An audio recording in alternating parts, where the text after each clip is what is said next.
Panimula, ang sining ng pagbasa ng isipan. Kamusta? Isipin mo to. May kausap ka, ngumiti siya, pero parang may mali. Parang hindi totoo. Napansin mo ba yon? Madalas kasi, hindi lang sa salita nagsasalita ang mga tao. Sa bawat galaw ng katawan, bawat tingin, bawat hinga, may mensahe. Ang tanong, marunong ka bang magbasa ng ganong klase ng komunikasyon? Ako si Henrik Fexeus at sa librong ito, The Art of Reading Minds, tuturuan kita kung paano basahin ang iniisip at nararamdaman ng ibang tao kahit wala silang sinasabi.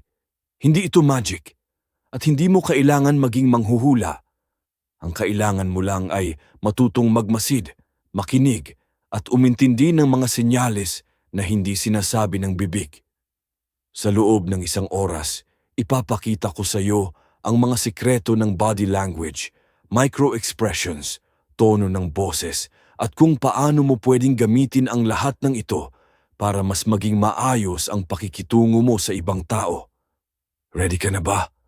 Tara, simulan na natin ang pagbasa ng mga isipan. Kabanata 1, ang tunay na komunikasyon. Kapag sinabing komunikasyon, ano ang naiisip mo? Kadalasan, iniisip natin salita, usapan. Pero ang totoo, mas marami tayong sinasabi kahit hindi tayo nagsasalita.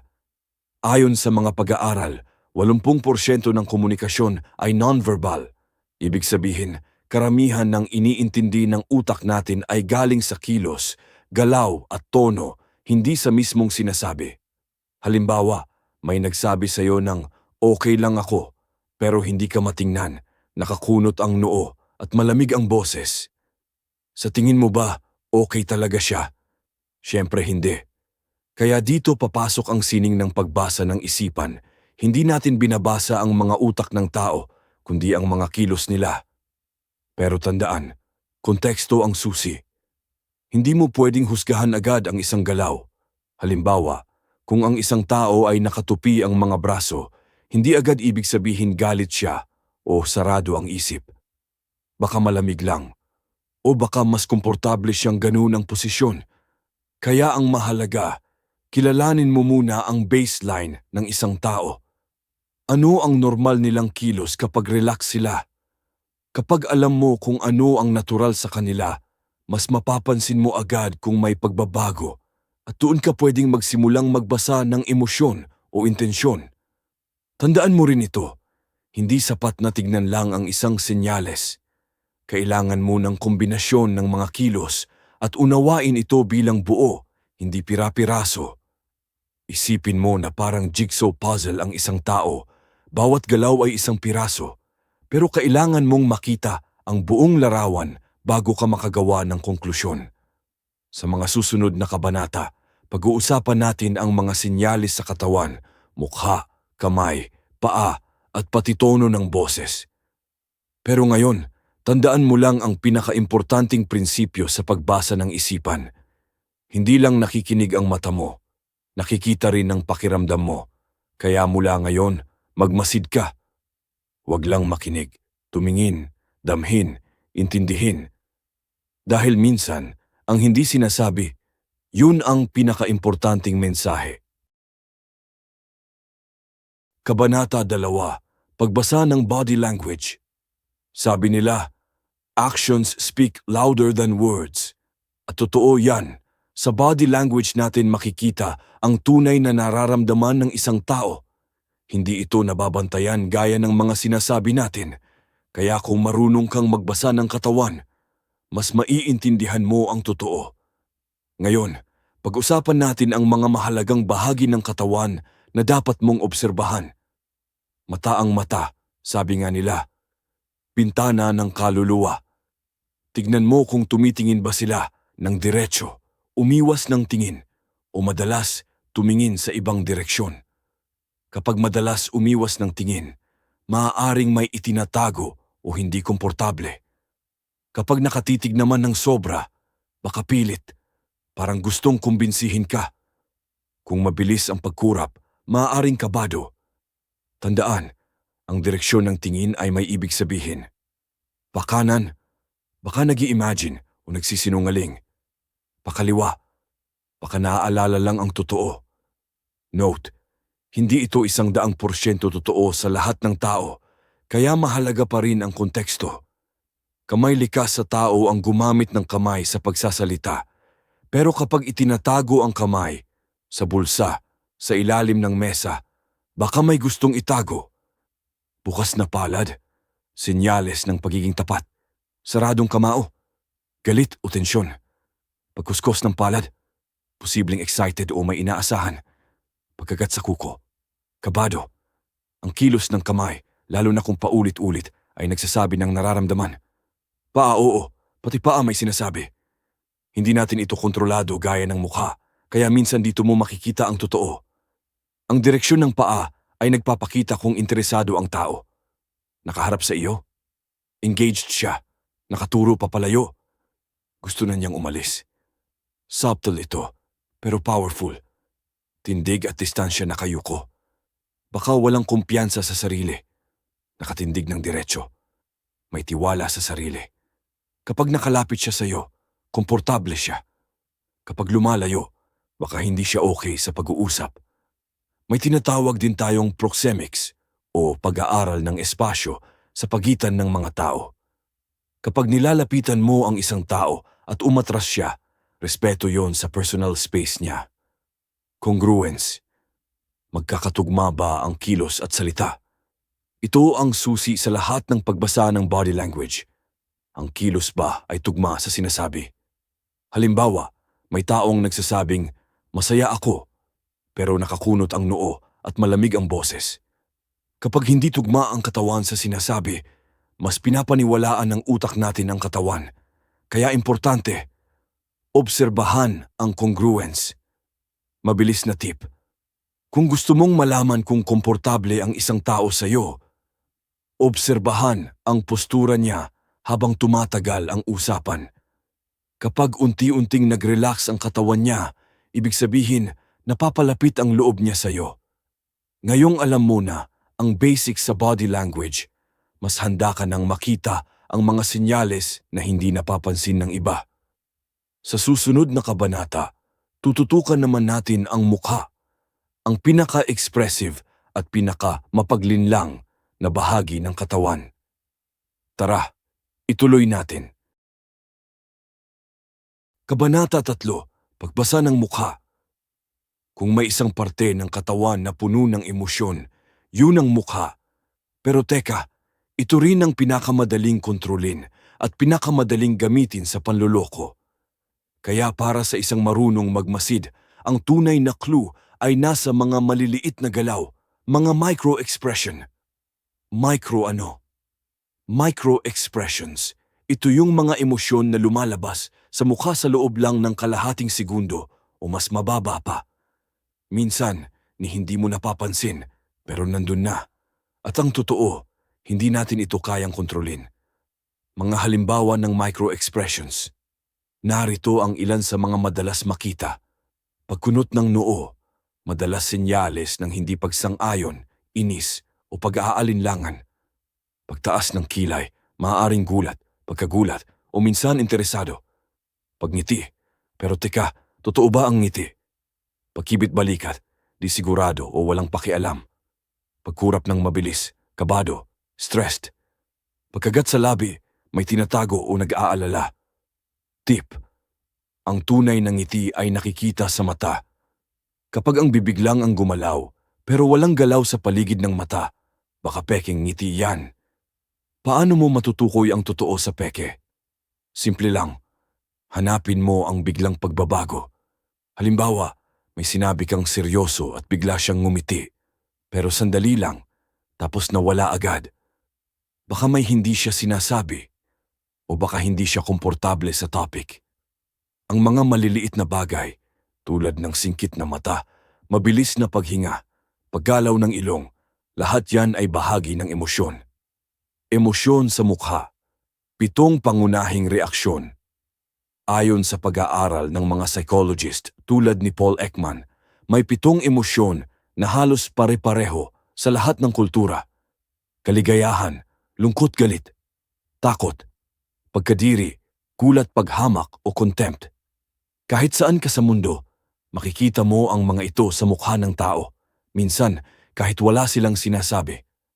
Kaya kung gusto mong basahin ang isipan ng isang tao, masdan mo ang mukha niya sa unang 2 segundo ng reaksyon niya. Doon mo makikita ang totoo, bago pa niya maayos ang sarili niya. Mini tip: paano mag-practice? Manood ka ng mga interview, reality show, o kahit mga vlog. I-pause mo sa part na may emosyon at pag-aralan ang mukha. Kumunot ba ang noo? Umatras ba ang bibig? Kumurap ba ng mabilis?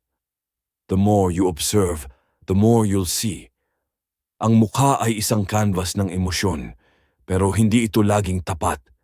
Kaya, ang susunod na hakbang ay ang pagbuo ng connection. Sa Kabanata 4, pag-uusapan natin kung paano mo magagamit ang kaalaman mo sa body language at facial cues para bumuo ng rapport o koneksyon sa kahit sinong tao. Tara, ituloy natin. Ayos, heto na ang Kabanata 4. Paano bumuo ng rapport? Isang mahalagang bahagi ng The Art of Reading Minds.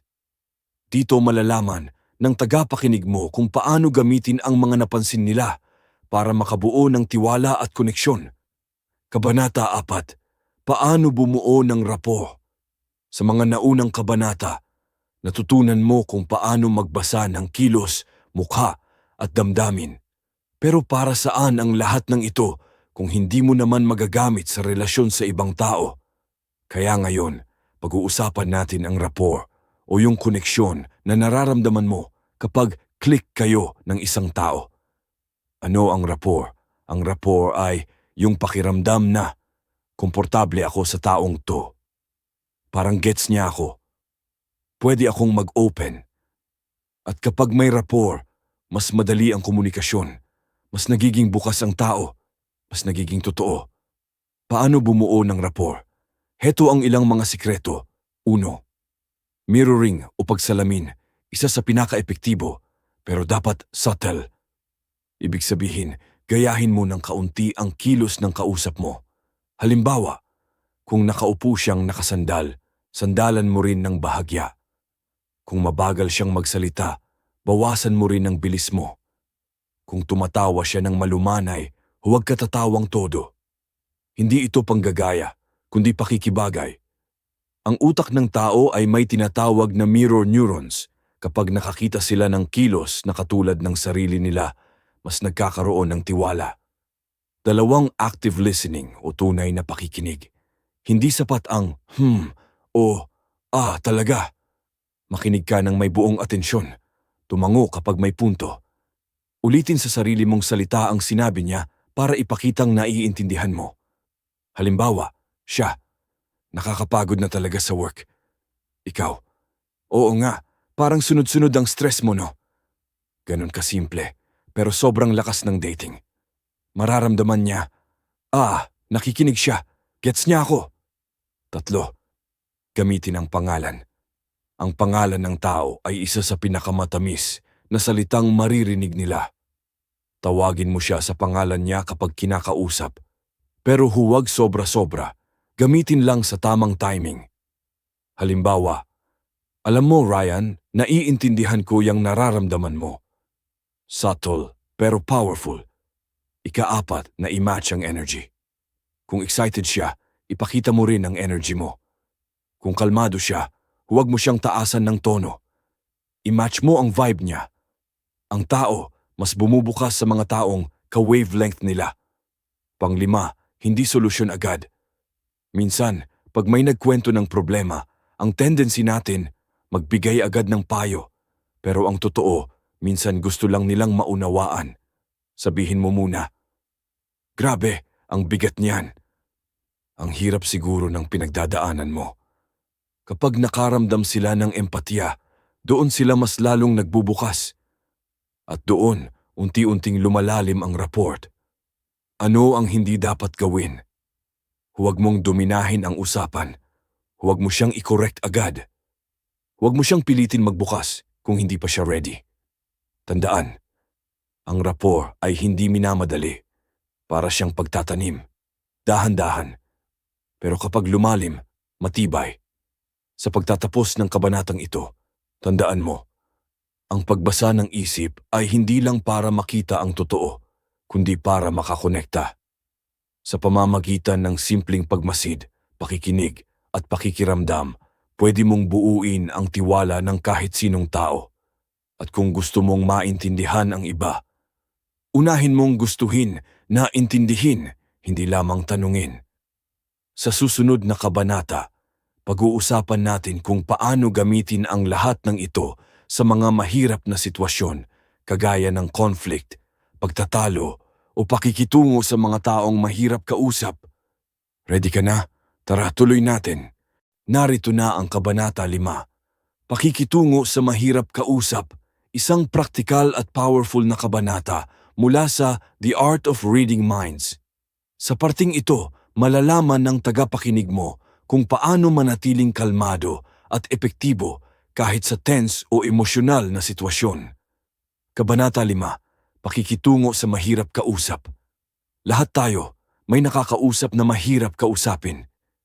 Yung tipong kontralagi. Yung parang galit kahit wala ka namang ginagawa.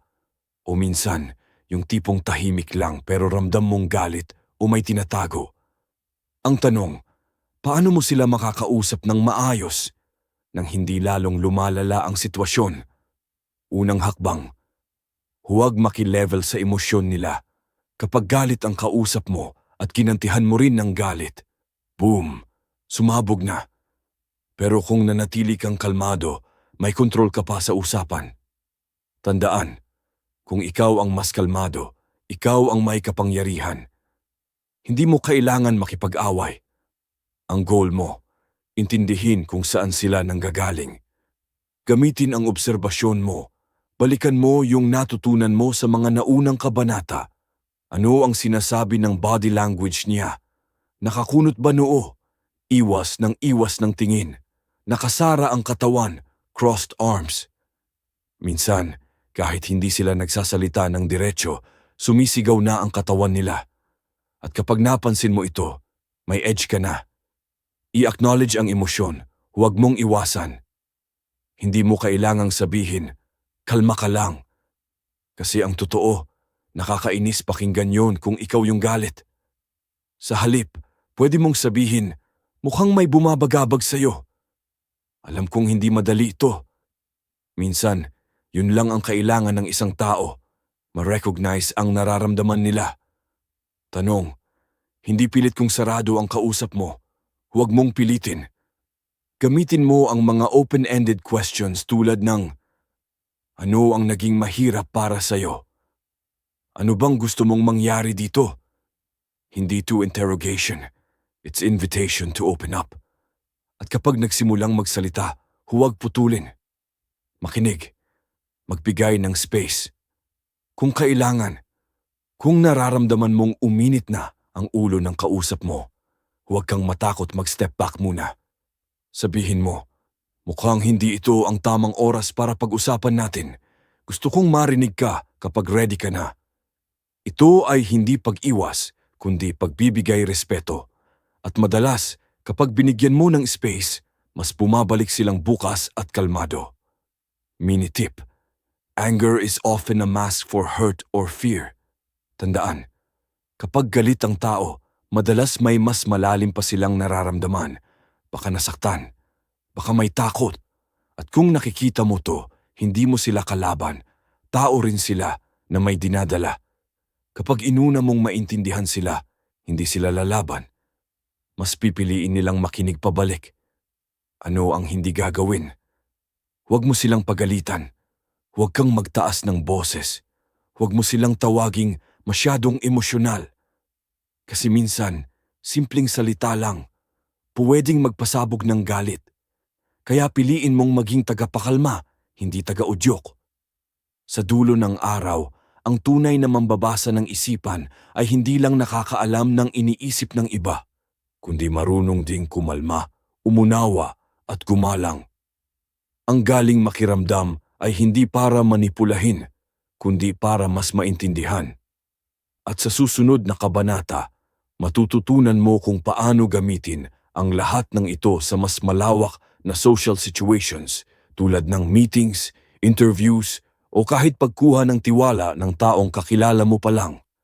Tara, tuloy natin.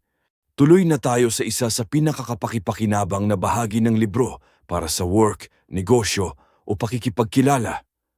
Kabanata 6, Social Situations at First Impressions. Sa unang 5 segundo ng pagkikita, nagkakaroon na agad ng judgment ang isang tao tungkol sa'yo. Oo, ganun kabilis. Kaya sa kabanatang ito, matututunan mo kung paano gumamit ng body language, tono, at attitude para mag-iwan ng magandang first impression at magtagumpay sa social situations kahit kinakabahan ka pa. Unang hakbang, magpakita ng bukas na katawan. Ang unang tinitingnan ng tao, porma at kilos. Buka ang mga balikat, hindi nakayuko. Di masyadong nakakross ang arms relax, pero alerto ang katawan. Ipinapakita nito na kumpiyansa ka, bukas kang makipag-usap. Tandaan, kahit hindi ka magsalita, nakikipag-usap na ang katawan mo. Eye contact, tunay, hindi titig. Kapag nakatingin ka sa kausap mo habang nagsasalita siya, ipinapakita mong nakikinig ka. Pero dapat, hindi sobra ang titig, magpahinga rin ng tingin paminsan. Ang trick? Tumingin sa mata habang nakikinig, pero huwag titigan habang nagsasalita ka. Natural, hindi nakaka-intimidate. Ang lakas ng ngiti ang tunay na ngiti. Yung may galaw ang mata ay parang pintuan na bumubukas para sa connection. Kapag ngumiti ka ng totoo, pinaparamdam mo, safe ako kausap. Hindi mo kailangan ng perpektong ngiti. Ang importante, totoo. At kapag ngumiti ka muna bago ka magsalita, mas pinapakinggan ka. Tono ng boses. Pahina, hindi palakas. Kung gusto mong maging interesting, huwag sumigaw. Gumamit ng variation sa boses. Minsan malumanay, minsan medyo excited. At pinakamahalaga, bumagal ka. Kapag kalmado ang boses mo, mas may dating. At kapag may pause ka bago magsalita, nagkakaroon ng bigat ang mga salita mo. Pakikitungo sa bago mong kakilala. Sa unang kita, ang goal mo ay hindi agad magbida, kundi magpakita ng genuine interest sa kanila. Paano? Magtanong ng bukas na tanong. Makinig, tumango, at mag-follow up, umiwas sa me. Halimbawa, anong parte ng ginagawa mo ang pinaka-enjoy mo? Paano ka napunta dyan? Mas magaan ang usapan kapag hindi pilit. Tandaan, mas maaalala ka ng tao base sa kung ano ang pinaramdam mo sa kanila, hindi sa kung ano ang sinabi mo. Kung kinakabahan ka, lahat ng tao, kahit sanay na, nakakaramdam pa rin ng kaba. Ang sikreto, ang kaba at excitement, magkapareho ang sintomas. Bilis ng tibok ng puso, pawis di mapakali, kaya i-reframe mo ang isip mo. Sabihin mo, excited ako. At kung di mo alam ang sasabihin, makinig ka muna. Minsan, ang pagiging attentive listener ay sapat na para ma-stand out ka. Mini tip, first impression checklist. Tuwid pero relaxed na tindig. Tunay ng ngiti, kalmado pero confident na tono. Eye contact na natural, tapat na interest sa kausap.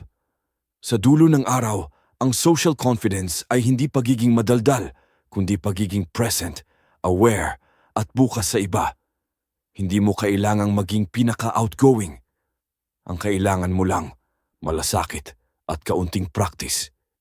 Sa susunod na kabanata, pag-uusapan natin ang mas malalim na gamit ng mga teknik na ito sa negosasyon, pangungumbinse at pagpapakilos ng tao. Ready ka na bang gamitin ang lahat ng ito para sa mas malalaking bagay? Heto na ang Kabanata 7. Pangungumbinsi at impluwensya. Isa sa pinaka-inaabangan sa The Art of Reading Minds. Dito, malalaman ng tagapakinig mo kung paano gamitin ang empatiya, obserbasyon at tamang komunikasyon para maka-impluwensya ng hindi nanlilinlang o ng mamaniobra. Kabanata 7. Pangungumbinsi at impluwensya.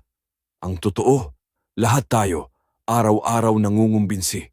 Kapag may gusto kang pakiusapan, kapag gusto mong mapakinggan ang idea mo, kapag gusto mong bumoto, bumili, o sumang-ayon ng isang tao, lahat yan ay anyo ng impluwensiya. Pero ang tanong, paano mo yun magagawa ng may respeto at hindi pilit? Unang hakbang, unawain bago kumbinsihin. Bago ka mangumbinsi, alamin mo muna kung anong mahalaga sa kanila. Hindi sapat na alam mo ang gusto mo.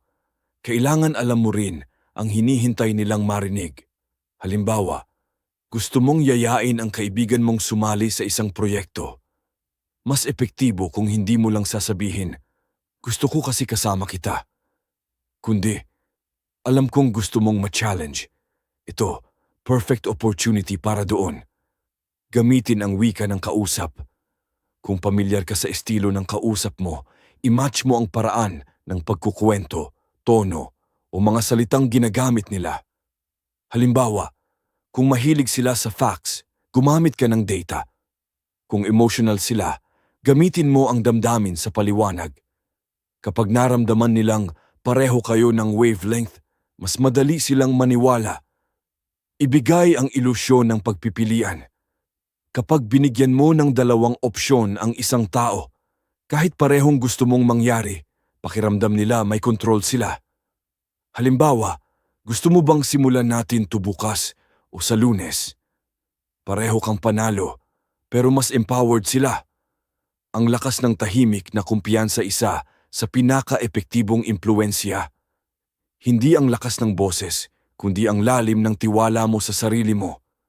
Kapag relax ka magsalita, simple lang ang mga sinasabi mo at alam mong totoo ka, mas nakikinig ang tao. Confidence creates credibility. Ulitin ang mensahe sa iba't ibang paraan. Hindi lahat agad makukuha sa unang paliwanag. Pero kung uulitin mo ang core message sa iba't ibang anggulo, mas lumalalim ang pagkaunawa nila. Iba ang dating ng kwento, halimbawa, metapora at factual explanation. Gamitin mo lahat, basta natural. Minitip, impluensya, shopping, pakikiramay, plus kalinawan. Kung ramdam ng tao na naiintindihan mo sila at malinaw ang gusto mong iparating, bihira silang tatanggi, hindi dahil napilit mo sila, kundi dahil naisip nilang sila mismo ang pumili. Anong dapat iwasan sa pangungumbinsi? Huwag mong sabihing mali ka.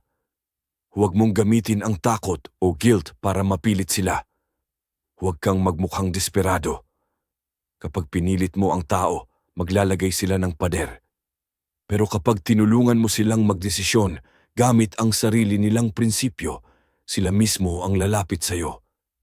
Sa dulo ng lahat ng ito, tandaan, ang tunay na impluwensiya ay hindi pananakot, kundi pag-unawa. Hindi mo kailangang maging dominante. Ang kailangan mo lang ay kalinawan, malasakit at respeto.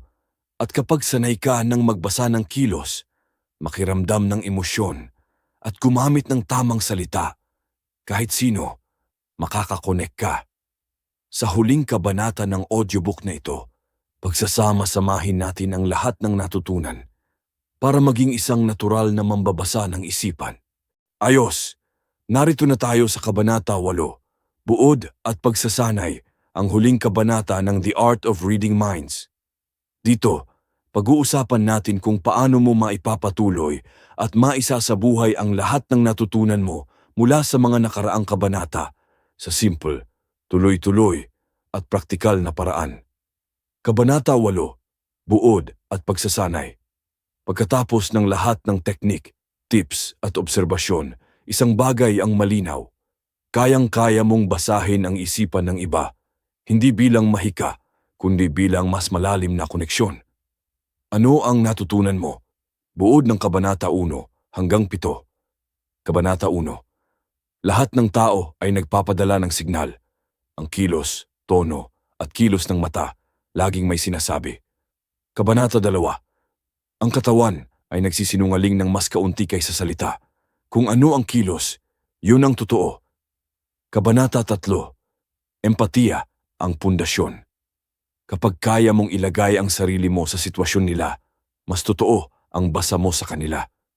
Kabanata 4. Maging tagamasid, hindi tagapuna. Obserbahan ng hindi agad nagja-judge. Kabanata 5. Maging kalmado sa mahirap kausap. Ikaw ang mananatiling may kontrol kung ikaw ang pinakakalmado. Kabanata 6. Ang first impression ay hindi lang sa itsura, kundi sa kilos at tono. Kabanata 7. Impluwensiya ay hindi pamimilit, kundi pag-intindi. Paano mo ipapractice ito sa totoong buhay? Practice doesn't have to be perfect. Practice just has to be consistent. Ikauno, mag-obserba araw-araw sa jeep, opisina, tindahan. Pansinin ang pagkilos, tono, at galaw ng mga tao. 2, huwag agad mag-judge. Tanungin mo ang sarili mo. Ano kayang nararamdaman niya batay sa katawan niya? 3, makinig ng buo. Huwag lang makinig para sumagot, makinig para umintindi. 4, na mag-practice sa maliliit na bagay. Pansinin kung kailan komportable ang tao o kung kailan sila umiiwas. Saan sila tumitingin? Paano sila kumikilos kapag totoo sila? 5, i-reflect araw-araw. Bago matulog, tanungin ang sarili. Anong natutunan ko sa mga taong nakausap ko ngayon? Ang tiwala ay dahan-dahan. Hindi mo kailangang basahin ang isipan ng lahat agad. Basta araw-araw, gumaling ka lang ng kaunti sa kahapon. At habang mas lumalalim ang pag-unawa mo sa iba, mas lalalim rin ang pag-unawa mo sa sarili mo. Final tip, understanding is power, not control. Hindi ito tungkol sa pagiging makapangyarihan sa iba. Ito ay tungkol sa pagbibigay ng respeto, koneksyon, at malasakit. Kapag nauunawaan mo ang nararamdaman ng iba, mas nagkakaroon ng kapayapaan ang usapan at mas mabilis ang paggalaw sa anumang relasyon, trabaho o desisyon. Kaya sa pagtatapos ng audiobook na ito, sana'y dalhin mo ang natutunan mo, hindi lang para maging matalino sa basa ng isip, kundi para maging mas mabuting kausap, kaibigan at tao. Ikaw ngayon ay may kakayahang makiramdam, umunawa at makipag-ugnayan sa mas malalim na paraan. Practice mo lang araw-araw, hindi mo na kailangang manghula. Marunong ka nang magbasa. Please like and subscribe para mas marami pang upload na gaya nito. Salamat.